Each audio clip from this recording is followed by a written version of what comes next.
Hello friends, welcome back to the channel. UP PCS CSAT की test series चल रही थी। इसी क्रम में आज हमारा है टेस्ट नंबर 3। चलिए शुरू करते हैं। पहला प्रश्न हिंदी का। इसमें हिंदी के 5 प्रश्न हैं, इंग्लिश के 5, रीजनिंग के 5, मैथ के 5, ऐसे ऐसे करके बौद्धिक के भी 5। ये कुछ 20 प्रश्न के आसपास बनते हैं, बौद्धिक के 5 नहीं है। आजन्म कौन सा क्रिया विशेषण है, हमें बताना है। आजन्म में कौन सा क्रिया विशेषण है? यौगिक, स्थानीय, स्थानवाचक या मूल क्रिया विशेषण, बताइए। जी हाँ, इसका आंसर होगा ए, यौगिक क्रिया विशेषण।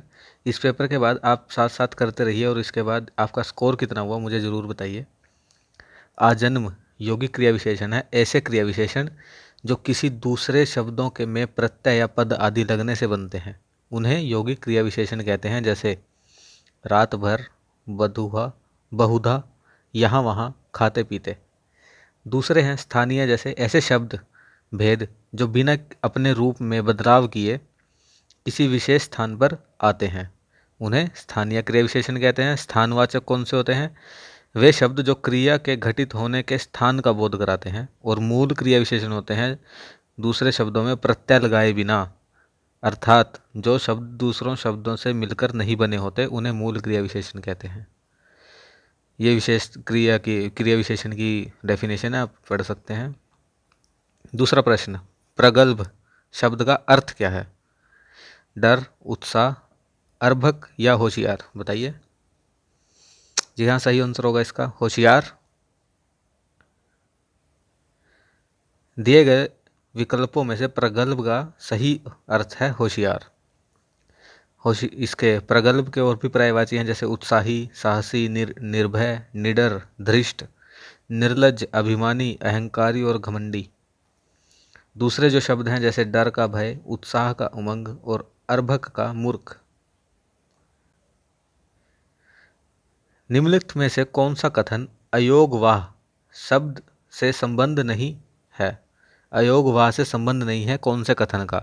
ए के योग से जो अर्थ वहन करे, अयोगवाह स्वर तथा व्यंजन के साथ लगते हैं, उच्चारण करते समय मुंह से टकराकर ऊष्मा पैदा करते हैं, अयोगवाह अनुस्वार और विसर्ग को कहते हैं। बताइए कौन सा कथन सही नहीं है?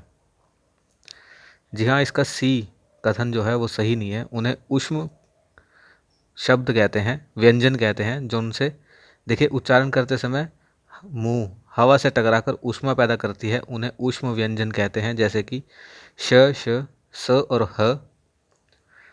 जिन वर्णों के पर अनुस्वर और विसर्ग लगे होते हैं उन्हें अयोगवाह वर्ण कहते हैं। इसके 3 भेद हैं, अनुस्वार, विसर्ग और अनुनासिक। अगला प्रश्न, अनवरत शब्द का अर्थ बताना है हमें। क्या है अनवरत? सावधान, अविरल, लगातार या स्वाभाविक, बताइए। जी हाँ, इसका आंसर होगा लगातार। दिए गए विकल्पों में अनवरत शब्द का अर्थ लगातार होगा। लगातार एक अव्यय शब्द है। इसके पर्यायवाची हैं निरंतर, अजस्र, सतत, बिना रुके, अविराम, अहर्निश, सदैव, हमेशा और अक्षुण। सावधान का सतर्क, अविरल का मिला हुआ या साता हुआ, स्वाभाविक का प्राकृतिक। अगला प्रश्न, अनायास।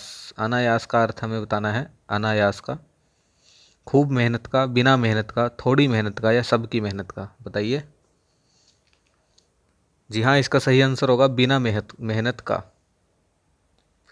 दिए गए विकल्पों में अनायास शब्द का अर्थ है बिना मेहनत का। अनायास शब्द उचित संधि विच्छेद अन प्लस आयास यानी दीर्घ संधि का उदाहरण है। ए प्लस आ बनाते हैं। यह दीर्घ संधि का डेफिनेशन थी वो। देखिए इंग्लिश में आज पैसेज का प्रश्न है हमारा। चलिए पैसेज पढ़ते हैं। आरोन राल्स्टन कोई था, एक 23 वर्षीय माउंटेन स्पोर्ट्स का कोलोराडो में रहने वाला यूएस का, found himself in dire strait alone in a canyon in desert. एक डेजर्ट में एक कैनियन यानी होती है खाई, खाई में उसने एक अपने आप को एक बहुत ही मुसीबत में पाया, जब एक 500 किलो का जो पत्थर था वो आकर उसकी दाहिने हाथ पर गिर गया और वह उसमें फंस गया। ए टेरिबल एक्सीडेंट हुआ, but situation was made all more serious. और सीरियस कब हुई situation? Because on this occasion Aaron had failed to tell anyone. वो अब किसी को बता भी नहीं सकता क्योंकि वह अकेला था और उसने किसी को बताया भी नहीं था कि वह कहाँ जा रहा है। लास्ट मिनट पे the plan for a trip with his partners had fallen. मतलब लास्ट मोमेंट पे उसका जो प्लान पहले था ट्रिप पे जाने का वह कैंसिल हो गया, और on the spur of a moment यानी कुछ ही पल के समय में उसने डिसाइड किया कि वह माउंटेन पर साइकिल करने जाएगा और अपनी कुछ समय बाद अपनी बाइक छोड़कर पैदल ही चल पड़ा ब्लू जोन कैनियन की तरफ। No one had the slightest idea where he was. किसी को भी आइडिया नहीं था वह कहाँ पर है। After 3 days not seeing and hearing any sign of life, किसी को ना देखते हुए आरोन ने रियलाइज़ किया कि वह वहीं मर जाएगा दबा दबा। तो अगर उसने कुछ नहीं किया खुद के लिए तो इसी इसी संबंध में उसको एक हॉरिफिक आइडिया आया। क्या आइडिया था? कि he would have to amputate his right hand. Amputate होता है काटना, कि उसे अपना जो राइट हैंड उसका दबा हुआ है वो उसको काटना पड़ेगा। और सौभाग्य से उसके पास एक मल्टी टूल नाइफ भी था, चाकू था, और साथ में कुछ स्ट्रैप कुछ पट्टियाँ थी जो कि उसके ब्लीडिंग को रोकने के काम आती ताकि वो मर ना जाए। तो नाइफ जो चाकू के थे वो दो तरह की धार थी, एक मोटा larger blade and shorter blade. उसने स्किन तो काट ली लेकिन वह अपनी, देखिए ये लिखा है only when he had made a large whole in his arm. जब उसने अपनी बाजू में एक बड़ा गड्ढा बना लिया तब उसे रियलाइज़ हुआ कि ये तो इम्पॉसिबल है इसको अपनी चाकू से उसकी हड्डी को काटना। फिर 24 घंटे बाद दर्द में कहराने के बाद उसे आइडिया आया और उसे स्ट्रेंथ मिली कि उस फाइनली उसे क्या आइडिया आया और क्या उसको जब उसे लगा कि अब मैं नहीं बचूंगा 24 घंटे बाद भी दर्द में, तो उसने फाइनली अपनी क्या किए, अपनी हड्डी ही तोड़ ली और अपने आप को फ्री किया और वो बच गया। बहुत ही दर्दनाक पैसेज था। चलिए प्रश्न देखते हैं। एंटोनिम बताना है हमें वर्ड एक्सटेंड का। देखिए एक्सटेंड वर्ड एक्सटेंड होता है एक्सटेंड करना यानी किसी चीज़ को बढ़ाना, और उसमें हमें बताना है एम्पुटेट, कट ऑफ, सेपरेट या डिटैच। देखिए एक्सटेंड का एंटोनिम यानी विपरीत वर्ड होगा जो हमें पैसेज में बताया है वो एम्पुटेट था, उसने क्या करा था, काटना। तो एक्सटेंड का विपरीत वर्ड होगा एम्पुटेट। अगला प्रश्न, what according to you can be the most suitable title. हमें टाइटल बताना है, शीर्षक बताना है इस पैसेज का। An ordeal of mountain trip, a trip to Blue John canyon, a trip without friends, a trip to a deserted area. देखिए ये नहीं हो सकता, ये भी नहीं, ये हो सकता था पर हमें सबसे सूटेबल ये लग रहा है कि क्योंकि उसमें उसके दर्द को बताया गया कितना दर्दनाक था। ऑर्डील होता है दर्दनाक हादसा, कि एक माउंटेन ट्रिप पर दर्दनाक हादसा, तो ए हमारा आंसर हो जाएगा। ये देखिए पैसेज में टेरिबल, एक्सीडेंट, डाई, एम्पुटेट, ऐसे हॉरिफिक ऐसे ऐसे वर्ड का यूज़ हुआ है, इसीलिए ये हमारा सही शीर्षक होगा। Why did no one come to Aaron's rescue. कोई एरोन को बचाने आया क्यों नहीं? Because his friends were angry, ऐसा कुछ नहीं लिखा। ही वॉज लिविंग अलोन, नहीं। He told them not to come, नहीं। Because no one knows his location, जी हाँ, किसी को उसकी लोकेशन ही नहीं पता थी, इसीलिए कोई, और ना वह किसी को बता सका, इसीलिए कोई उसे बचाने नहीं आया। डी हमारा आंसर होगा। अगला प्रश्न, हमें पैसेज में ये लाइंस देखनी है कौन कौन सी है कौन कौन सी नहीं। एरोन वाज फ्रॉम कोलोराडो, जी हाँ वो कोलोराडो यूएसए से था, पहली स्टेटमेंट ठीक हो जाएगी। Arun went on A impromptu mountain trip.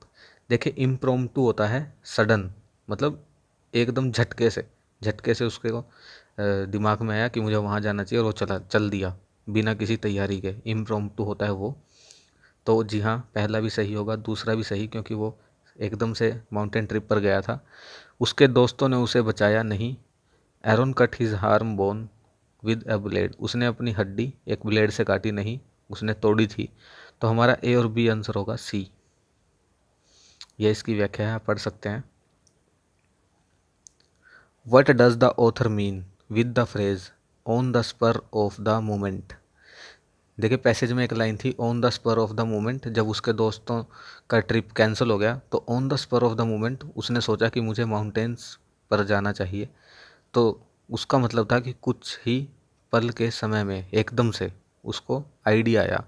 Done in a peaceful manner नहीं, sudden and without any planning. जी हाँ, यही हमारा आंसर होगा। सडन बट प्लान्ड नहीं, प्लान्ड नहीं था। समथिंग डन इन एडवांस नहीं, सडन था और विदाउट प्लानिंग था उसका जाना। ये आप पढ़ सकते हैं। मैथ के प्रश्न देखते हैं। कक्षा 45 छात्रों की कक्षा में मुकेश बाएं से 13वें स्थान पर है। देखिए ये बाएं है, यहाँ से मुकेश जो है, मुकेश 13वें स्थान पर है। महेश 18वें स्थान पर है, इधर से ही दाएं से, ये दाएं से 18वें पे है। टोटल है 45। देखिए हमने पहले ऐसे प्रश्न किए हैं 45, हम इन दोनों को जोड़ लेंगे क्योंकि ये 13 दिखाता है कि मुकेश को मिलाकर इस साइड 13 लोग हैं, और ये 18 दिखाता है कि महेश को मिलाकर इस साइड 18 लोग हैं। हमें उनके बीच कितने छात्र हैं ये बताना है ये। तो अगर हम टोटल में से ये और ये हट घटा दें तो हमें बीच के छात्र मिल जाएंगे। हम इनको जोड़ते हैं तो आएगा 8 और 3 11, 1 31। 45 में से 31 घटाएंगे तो आएगा 14। तो हमारा सी आंसर हो जाएगा, इनके बीच में 14 बच्चे हैं। अगला प्रश्न, ये बौद्धिक क्षमता का प्रश्न है। एक तरफ है संचार अवरोध के उदाहरण, एग्जाम्पल दिए हैं, और ये प्रकार दिए हैं कि संचार में अवरोध किस प्रकार, ये किस प्रकार का अवरोध है।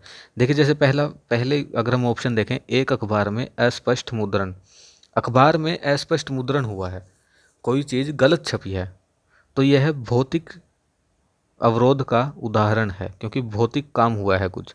संदेश की अलग समझ, किसी को जो संदेश हमने दिया उसको समझ ही अलग आया, मतलब उसका शब्दार्थ खराब है, उसको शब्द का अर्थ गलत समझ लगा।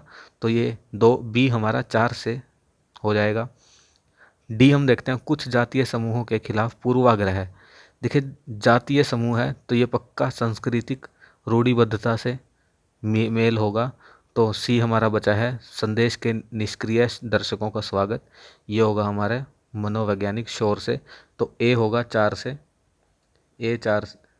ए होगा 3 से, सॉरी ए 3 से। तो ए 3 से, बी 4 से, बी 4 से, और डी 2, सी 1 से। सी हमारा आंसर हो जाएगा यहाँ पर। ये प्रश्न देखते हैं। यदि 24 पुरुष 6 महिलाएं 10 दिन में काम को करती हैं और 6 पुरुष 6 महिलाएं 12 दिन में उसी काम को करती हैं, तो हम इक्वेशन बना लेते हैं। 24 पुरुष को हम एम से, मैन, और वुमेन महिलाओं को डब्ल्यू, वुमेन से हम डिनोट करेंगे। 24 मैन थे प्लस 6 महिलाएं यानी 6W। दिन कितने थे 10 दिनों में, इज इक्वल टू, काम सेम है तो जो काम यहाँ था जो वही काम यहाँ होगा, इसीलिए हम काम ये हो गया एक काम, और हम दूसरे काम के इक्वल रखेंगे। 6 पुरुष 6 मैन प्लस 6 ही महिलाएं 6 वुमेन और 12 दिन। अब हम क्या करेंगे, इनको ले जाते हैं इधर, मल्टीप्लाई कर लेते हैं। चलो ये आएगा, यह हम पहले काट देते हैं, 2 पंजे 10 और 2 छिक्के 12। अब अगर हम यहाँ से 6 कॉमन ले लेते हैं, 6 कॉमन आया तो ये अगर है 4M जमा W इज इक्वल टू, यहाँ से 6 कॉमन लेते हैं तो M जमा W, और ये 6 था यहाँ पर, और यहाँ पर 5 था, सॉरी 6 से 6 कट जाएगा। अब 5 के अंदर गुना कर देते हैं, 5 चौके 20M जमा 5W is equal to 6M plus 6W। M को इधर ले जाते हैं, W को उधर। M अगर इधर आएगा तो बनेगा 14M इज इक्वल टू 5 उधर जाएगा तो 6W में से कटेगा तो सिर्फ 1W। ये इक्वेशन आई हमारी। मैं दोबारा एक बार, 14M is equal to 1W, ये हमारी इक्वेशन आई थी। अब यहाँ से हम इनका रेशो निकाल लेते हैं। मैन और वुमेन का रेशो आएगा 1:14, यहाँ से इधर जाकर, और 14 आएगा इधर डिवाइड में। तो ये हमारा आया। अब हमें निकालना है 14 पुरुष और 1 महिला कितने दिनों में काम करेगी। हमें दिन निकालने हैं। हम पहले निकालते हैं काम कितना था कितना काम। तो वो हम कैसे निकालेंगे, हम 24 पुरुष जो थे उनमें मैन की जो कैपेसिटी है वो रखेंगे, जो कि था 1, प्लस वुमेन की जो कि थी 14, 6 गुना 14 रखेंगे और गुना में करेंगे 10। तो इससे हमारी आएगी टोटल कैपेसिटी, जो टोटल काम था। तो ये बनेगा 24 जमा 6 चौके 24, 2 84 गुना 10, 4 4 8 8 और 8 2 10, यानी ये बना 1080। इतना हमारा टोटल काम था। ये देख लीजिए, मैं मिटाने वाला हूँ। 1080 हमारा टोटल काम था। 4 पुरुष हैं हमारे पास, और यहाँ मैं लिख देता हूँ मेल अपॉन डब्ल्यू क्या था 1/14। तो जो मेल के साथ आएगा वो 1 लगेगा। 4 थे, 4 पुरुष लिए हैं हमने, तो गुना 1 जमा 1 महिला ली है, 1 गुना 14। महिलाओं की कितनी है वो स्ट्रेंथ 14। तो यहाँ से हमारे दिन निकल जाएंगे। दिन कितने आएंगे, क्योंकि देखिए हमने पहले किया था, यहाँ पर कुछ मेल थे, यहाँ पर डब्ल्यू था, यहाँ पर हमारे दिन थे, इज इक्वल टू था टोटल काम। ये हमारी इक्वेशन थी। तो अब इसमें से अगर हमें दिन निकालने हैं तो ये वाली चीज़ यहाँ नीचे आ जाएगी टोटल काम के। वही हमने यहाँ किया है यहाँ पर। तो ये निकालेंगे अगर 1080 डिवाइड बाय 4 एकम 4, 14 एकम 14, ये आ जाएगा 18। 18 आ जाएगा, तो ये कटेगा 18 छिक्का 108, 60। सी हमारा आंसर हो जाएगा 60 दिन। अगला प्रश्न, ये इसकी व्याख्या दिया, ये आप देख सकते हैं आराम से पॉज करके। देखिए, निम्नलिखित में से कौन बॉडी लैंग्वेज का हिस्सा नहीं है। बॉडी लैंग्वेज का हिस्सा बैठने और खड़े होने की क्षमता, जी हाँ है। हाथ से आंदोलन, जी हाँ बॉडी लैंग्वेज ही है, हाथ का यूज़ हो रहा है। चेहरे की अभिव्यक्ति बिल्कुल बॉडी लैंग्वेज है। भाषण आपका बॉडी लैंग्वेज में नहीं आता। भाषण आपका आता है संचार का। संचार का एक माध्यम है भाषण। मौखिक शब्दों के माध्यम से संचार का एक मौखिक रूप है, जो संबंधित व्यक्ति को अर्थ और पता बनाने के लिए अच्छी तरह से व्यवस्थित है। इसीलिए यह बॉडी लैंग्वेज का हिस्सा नहीं है। देखिए, एक विशेष कूट है, उसमें हमने चेयर को लिखा इससे, चौक को लिखा इससे। हमें निकालना है आर्क का कूट। तो आर्क में ए आएगा पहले। हम देखते हैं ए, देखिए चेयर था CHAIR, और इसका कूट था 1 2 स्टार बटे और परसेंटेज। हमें ए देखना है, तो ए का कूट है यहाँ पर स्टार, तो ARC अगर मैं लिखूँ तो ए का है स्टार। आर का है परसेंटेज, और सी का है 1। तो स्टार, परसेंटेज और 1, डी हमारा आंसर हो जाएगा। इसकी तो हमें जरूरत ही नहीं पड़ी, यहीं से आ गया हमारा आंसर। अगला प्रश्न, देखिए इस मैट्रिक्स में हमें लुप्त संख्या ज्ञात करनी है। यहाँ पर क्या आएगी, 3 1 4, यहाँ पर 26, 5 2 6 65, 3 1 7 3 1 और 3। देखिए जब भी छोटी छोटी संख्याओं से मिलके बड़ी संख्या बनी, 5 2 6 से मिलके बड़ी संख्या बनी, वो या तो गुना हो रहे हैं। गुना करेंगे तो 3 चौके 12, 12 ही बना, 26 आ रहा है। लेकिन अगर हमारा गुना करने से भी काम नहीं बन रहा, एक और हम कूट लगा सकते हैं उसमें, उनका स्क्वायर करके उनको जोड़ के देख सकते हैं। उससे भी जो हमारी वैल्यू है वो बहुत तेज़ी से बढ़ती है। तो अगर हम देखें 3 का स्क्वायर जमा 1 का स्क्वायर जमा 4 का स्क्वायर, यह आएगा 9 जमा 1 जमा 16, यानी 26 आ गया। जी हाँ, 9 और 1 10 और 16 26 आ गया। ऐसे इसका करें तो 5 का स्क्वायर जमा 2 का स्क्वायर जमा 6 का स्क्वायर, 5 5 25 जमा 4 जमा 36, जी हाँ ये भी आ गया 65। 5 और 4 9 और 6 15, 3 और 3 6 65 आ गया। तो ये ऐसे ही होगा हमारा 7 का स्क्वायर जमा 1 का स्क्वायर जमा 3 का स्क्वायर, जो आता है 49 जमा 1 जमा 9, 49 और 1 50 और 9 59। ये हमारा आंसर हो जाएगा। बहुत ही आसान प्रश्न था। ये भी रीजनिंग का क्वेश्चन है। देखिए इसमें भी कुछ ऐसा ही हो रहा है। देखिए 4 था, 4 के बाद 7 आया, हम ऐसे चलेंगे क्लॉकवाइज क्योंकि ये ऐसे संख्या बढ़ रही है। 4 के बाद 7 आया, 7 के बाद 15, 15 के बाद 29। आप पैटर्न देख रहे हैं, ये दुगने के आसपास है। 4 दूनी 8, 7 दूनी 14। देखिए और दुगना तो है ही, अगर गुना 2 करें 8 आया, 8 से 1 कम, 7 दूनी 14 आया, 14 से 1 ज़्यादा। अगले में भी ऐसा हो रहा है क्या? 15 दूनी 30, 30 से 1 कम, 29 दूनी 58, 58 से 1 ज़्यादा। जी हाँ, तो यहाँ पर हो रहा है -1, यहाँ पर +1, +1, -1, +1, -1, +1, तो यहाँ पर होगा -1। -1 किसका? इसके दुगने का। 235 गुना 2 करें अगर, 2 पंजे 10, 1, 7, 4, 470 में से 1 घटाएंगे तो आएगा 369। 369 आएगा, नहीं 469 आएगा, सॉरी। तो हमारा आंसर होगा ए डी, 469। आई होप आपको ये पैटर्न समझ आया होगा। निम्नलिखित वर्गों की संख्या हमें बतानी है। निम्नलिखित इसमें देखिए बहुत इजी प्रश्न होते हैं। अगर हम इसमें अगर रो देखें तो 1 2 3 4, और कॉलम देखें तो 1 2 3 4। अगर रो की संख्या कॉलम की संख्या के बराबर है तो उसका फॉर्मूला होता है, जितने रो हैं 1 2 3 4, ऐसे ही हम लिखेंगे यहाँ पर 1 2 3 और 4।